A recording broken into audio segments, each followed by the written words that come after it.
Hey, I'm Kyle, and I own this beautiful knife shop known as Knives here in rural Newfoundland, Canada. Beautiful. Outside of me here now, there's no buildings, there's no people. I'm looking out at ocean and forest here for quite a little ways. Just incredible. What a privilege. If you haven't been here before, please check out my catalog of content. Subscribe if it looks fun to you, and start binge watching a lot of years of content. I've been at this a while. Today we're looking at a fantastic project I've got in motion for my friend Greg, friend and client Greg. I've done a bunch of work for Greg over the years, and this project is the finest. We've got a full custom build right from scratch. We'll take you through the knife build here now, then we'll come back and do the leather work here today. Go check out the knife work. Make sure you stay tuned for the leather work and see the finished product at the end of this video. No multi-parts on this one part. You'll see it done at the end of this video. Check out the knife work.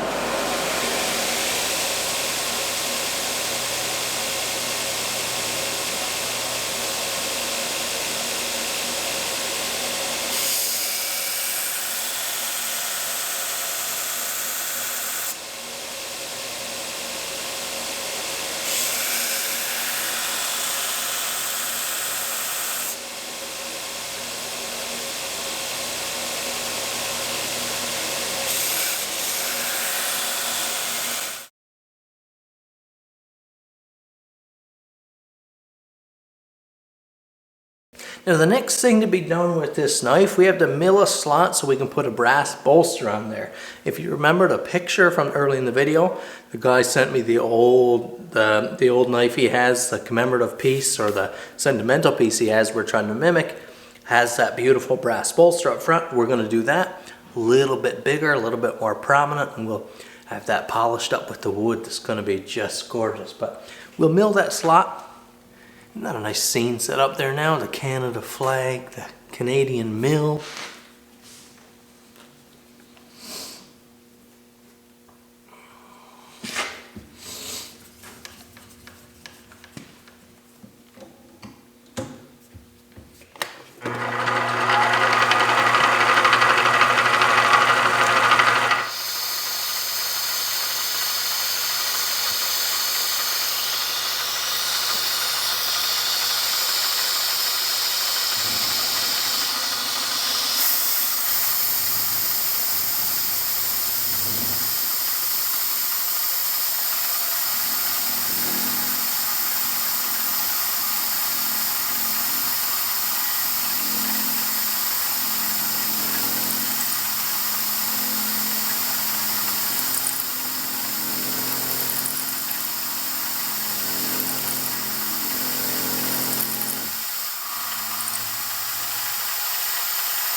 Look at this incredible duo here, guys. This is the King 1700, the 17-inch variable speed wood and metal bandsaw.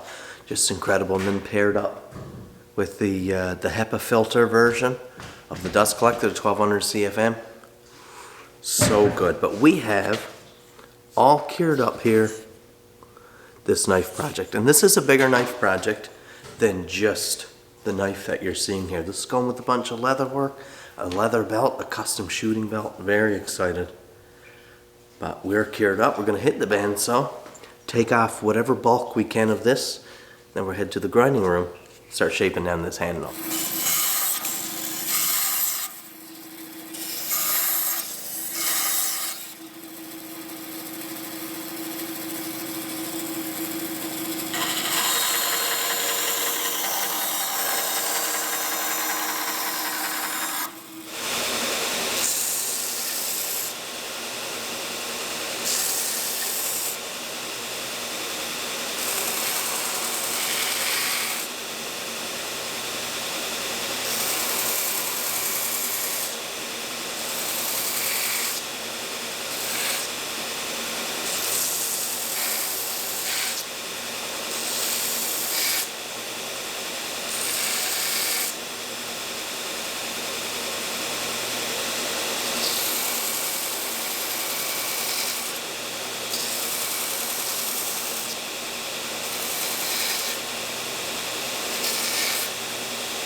if you didn't have any type of buffing machine, my recommendation would be to stop with like a satin finish brass like this, and you'd be a lot more careful to get the striations just right. You could do that with a 600 or 800 grit finish, and it would be beautiful. That's lovely there, isn't it? But we're going to take this one up to a polish. This is just a little bit of oil from sitting on my foam drawer liner mats there. I like those around the shop to keep stuff in place on the table, offer a nice soft sponge to lay on. First, we'll really go to town on this brass and bring it up to a polish. Then we'll work back into the wood. And this is all stabilized Pomsapel, so this will take on a nice gloss as well, a nice glassy finish. Even joining a church or being baptized. The necessary evidences of the new birth are found right here. Now, talk about how the birth tenses tell us that first you're born of God, then you believe in Christ. They all take place at the same split second, but that's the number one evidence of the new birth. If you call upon the name of the Lord, and so we have our beautiful custom knife here now. No edge on it or anything yet. We'll set that aside. But we need to make a sheath for the knife. And the request is like nothing elaborate, nothing absurd, a standard leather belt sheath for this knife. That's what we're doing here. And what I've pulled from my collection for this knife, because it's the perfect fit, is the sheath for my Tuckamore pattern. And it's just a perfect fit. It's got the perfect lines and style, kind of that classic design. That's what we're going to use for this knife. So I've put together a Tuckamore sheath here, built one. It's ready to go. We're just going to start working it through here now. Greg also wants a leather belt, which I've started. And here we have it right here, a premium leather belt. I've been building these belts for years. Have not changed the design because I don't think there's anywhere to improve. I've been wearing this one myself for years. It is just a phenomenal, phenomenal piece. So I've selected just a beautiful piece here, measured it out for Greg's measurements. That's how all these belts are done, built to order. And so we have his belt, we have a loop here, we have his sheath. We're going to have to custom mix a dye because we have to match some pictures he sent in. And that is some leather that he has for his rifle. He's got like a buttstock cover for ammunition, that type of thing, I believe, and just really beautiful. Maybe there's a sling as well. I'd have to check the images. So we want to, as best as possible, match the leather to that. That's a little bit of a trick in itself because every piece of leather is different, and it's just a bit of a trick. There's also something else that Greg is looking for, and that is a removable pouch to go on his belt to hold .3 caliber ammunition. It's got to be removable, and I have worked hard to come up with a plan for that. It's not an easy thing to do. A lot of head scratching, a lot of time spent on the bench with cardstock. I've built multiple now off the template, adjusting the template each time. I've got it to where I think it is perfect. So let's get to work. We'll work these through. We'll work on the ammunition piece. Let's do it. Let's grab my hide here. Beautiful piece of leather. The last hide I had really didn't turn out to be a great hide. Really soft and punky and kind of furry on the backside, and I don't like that. I don't like a real furry leather.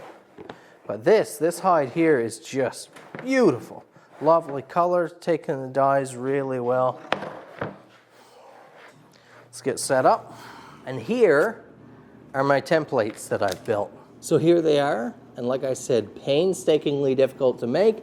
And no, you can't have them. Not interested in sending these out because these are all of my marking points that I have to work with. It's a lot of work. These are more marking points, and got all my measurements marked on there, all of my numbers that I need to know for future, so that I don't have to do this from scratch every time. Okay, let's begin here. And if you're looking to acquire any piece of this project for your own use, of course, these exact pieces belong to my friend Greg. But if you want a piece like it, we can certainly do that for you. We can get that for you, build it for you. My email and all the information will be down in the description. Being nice and tidy here with my markings, keeping everything close together because we don't want to waste leather. Not in today's economy. What have we got? Little blonde hairs. Someone's little blonde head of hair got caught up in my fountain pen at some point.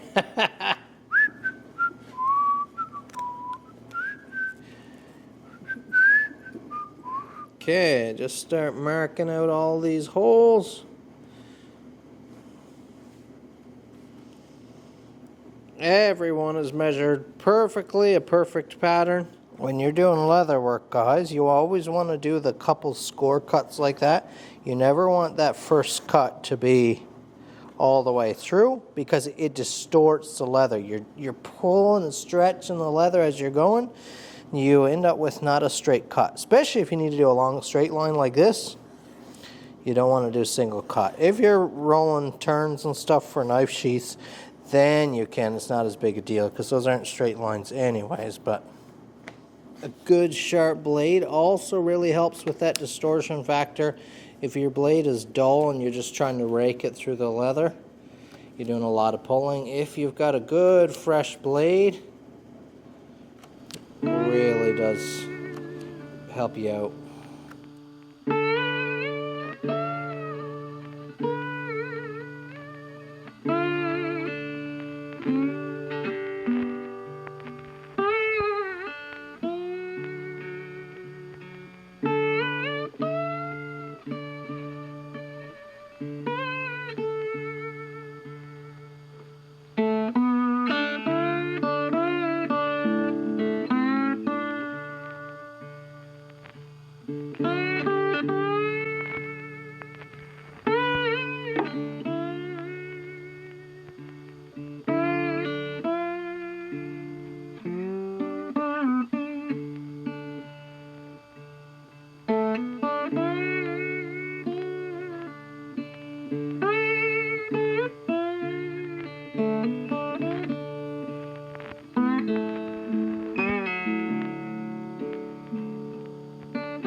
Okay, we're going to stitch up this sheath here, guys, and I'm going to use my brand new stitching machine.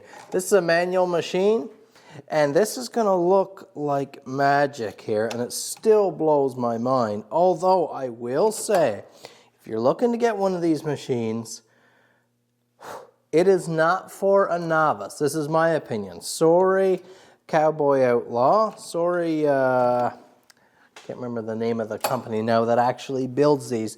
But there's just a lot going on. There's just a lot of ways to mess up. And I would say in time, this machine is already saving me time.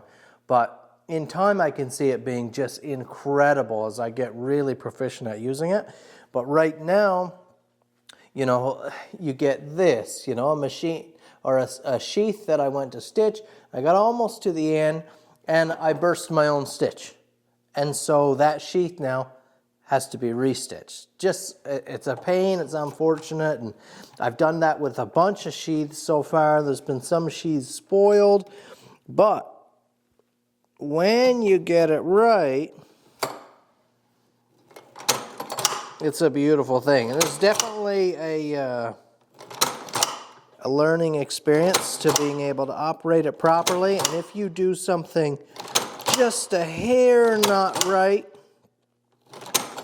you know, you got to follow those instructions, because if anything is just a hair off right now, the whole machine is done. Stop, the thread is tangled up, the machine is binding, you're into trouble. But if you can manage to do everything just right, it's a beautiful thing.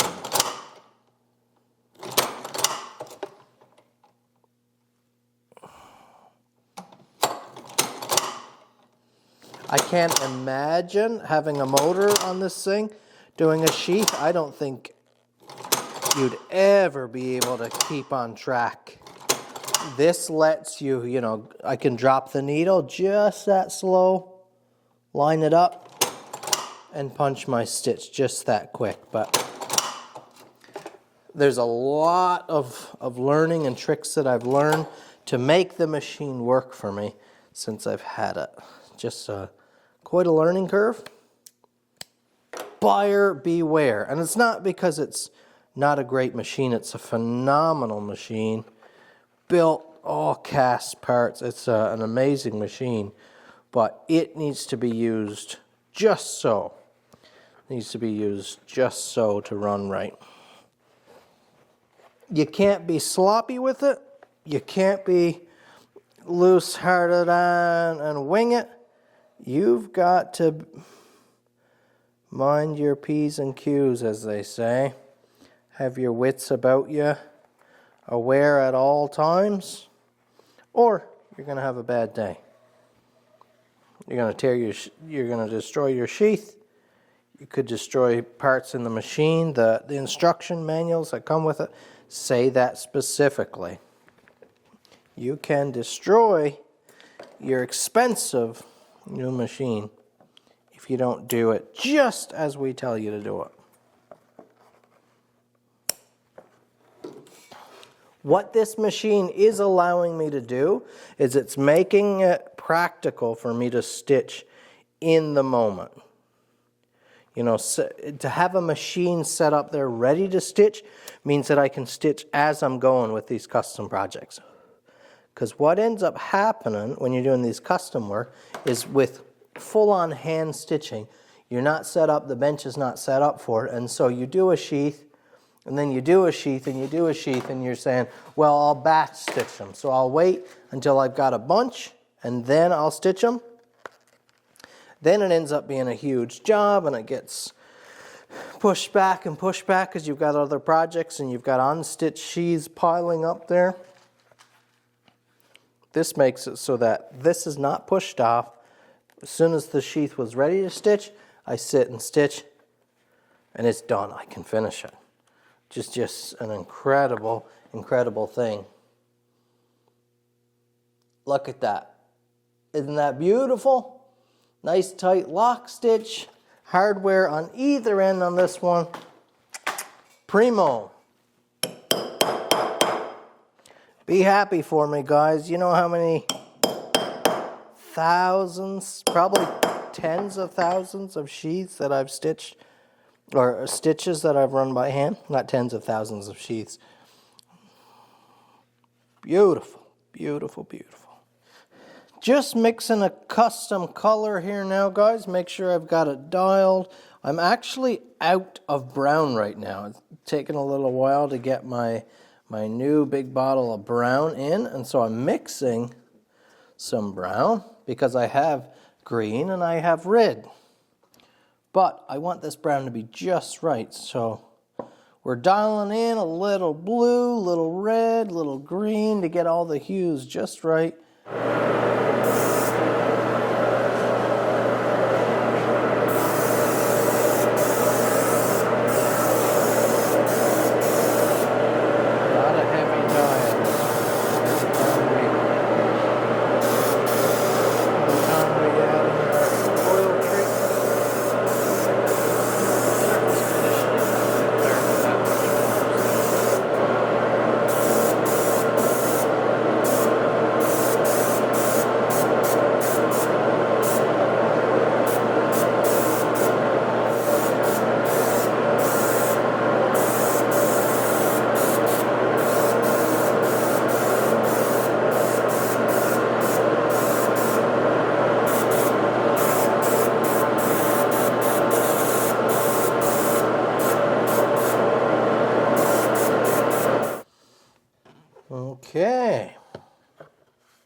Yeah, I think that color is almost dead on perfect. It wasn't before the oil, and I knew that, but I figured, you know, the oil adds a slight warmer hue, so you want your dye to be just a touch colder. And you sit that oil in there, it just warms right up, and we have that sort of caramely. I'm going to start drying it up there now just so we don't have a bunch excess to leach in, because the color is just about perfect. It'll lighten up just a touch as it dries, as it's not as wet. It'll lighten up a little touch. It'll be just perfect. You see that difference in color there?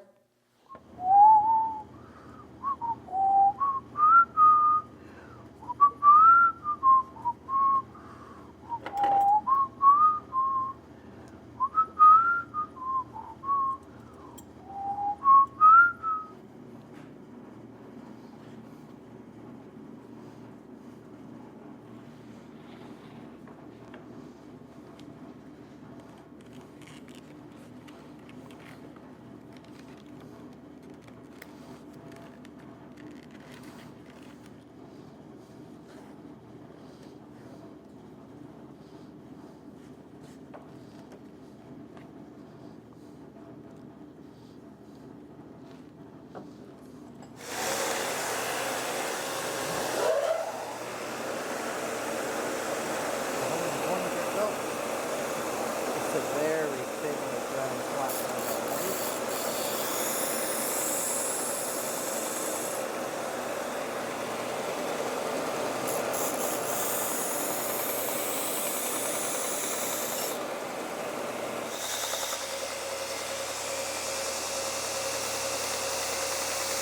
Oh yeah, dialing that edge right in there now.